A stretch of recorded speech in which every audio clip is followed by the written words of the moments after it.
pagmamahal mga kababayan. Eto, pag-usapan naman natin to. Sabi ko nga, July na. Ano na? Digong. Si PBBM pa rin ang Pangulo ng Pilipinas. Kahit anong gawin ninyo, ay hindi nyo maaalis ang aming Pangulo. Diba?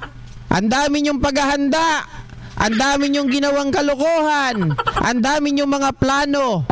Pero lahat yan, lagapak. Diba? Anong nangyari mga kababayan? O nagkaroon po ng survey ang Publicos Asia. Diba? Maliban dito mga ka-GP ay matindi po ang ipinapakita po ng ano na to ng statistic na to, hindi to kalokohan. Well, ako naman hindi ako talaga actually naniniwala sa survey. Sabi ko nga pwedeng dayain. Pero ngayon lang talaga ako nakakita na nanggaling pa sa Publicos Asia na talagang sabihin natin sila ay naglabas ng pabor pa sa ating Pangulo. Diba? Pabor na pabor sa ating Pangulo mga kababayan. Iba to matindi. Ano to? Malu, bumabaliktad ka na ba? July sa Tagalog, nagsinungaling ka ba? Yulay. Yulay. 'Di ba? O eto mga kababayan, tingnan niyo to. 'Di ba? Tinanong po ang mga sambayanang Pilipino at 58% po ang mga Pilipino do not think the president needs to resign from his position. So maliwanag mga kababayan. Oh, sabi na sa NCR, 58 po. 'Di ba? 58 po. Kumbaga ang total nito ilan to? Oh, 79 99, 'di ba? Sa 99 na tinanong na tao mga kababayan sa NCR, ang sagot ng yes na gustong pababain si Pangulong Bongbong Marcos 21. Sa no 58. So ibig sabihin hindi man lang nangalahati yung 21. Tapos 20 yung no opinion mga kababayan. Siguro yung no opinion niya nag-iisip pa o kaya naman hindi nila alam yung dahilan o wala silang nababalitaan. Normally kasi pag matatanda wala naman silang pakialam kasi hindi sila nakakanood ng TV. 'Di ba? Pero mga kababayan, yung mga merong gadget, sabihin natin na alam po nila yung nangyayari, sila ay aware, 'di ba? Yung may kinalaman, nakikialam po sa nangyayari sa Pilipinas, sila ay satisfied. 58. Ayaw nilang bumaba si Pangulong Bongbong Marcos.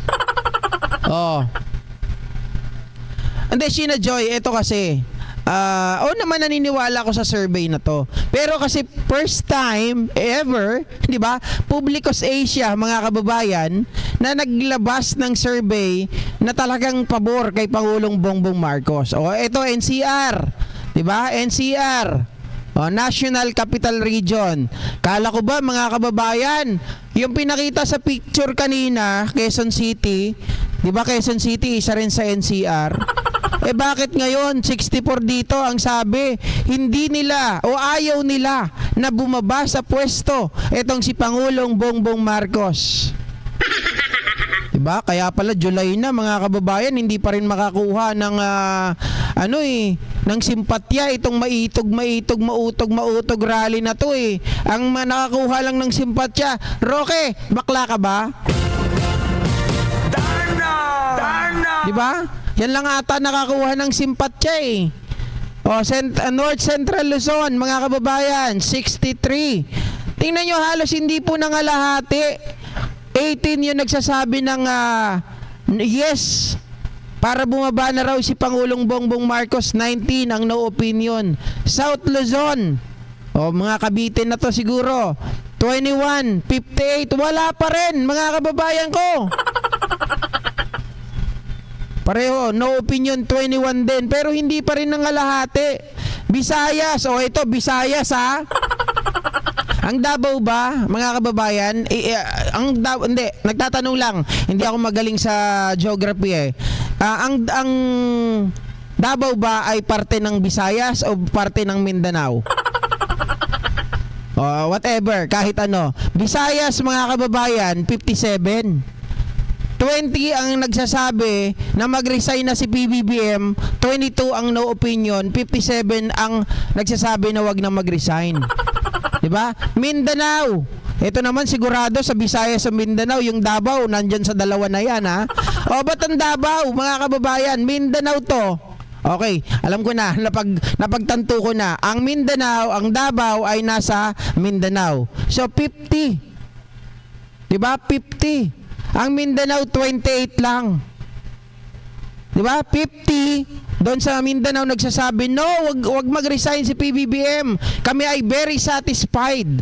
Yung ibang part ng Mindanao, sabi ibang tao, 28, mga kababayan. 'Di ba? 28 lang, kukonti. Ito naman ang alahati kahit papano. Dahil syempre Mindanao 'yan eh. Marami pa ring takot kila Duterte. 'Di ba? Pero kita nyo naman, dapat kung tutuusin, Mindanao, isipin natin, dapat kahit papano dikit sila. Ano ba? 'Di ba dapat dikit sila kahit papano? Bakit na pag-iiwanan? Ang laki 32, mga kababayan. Ang layo.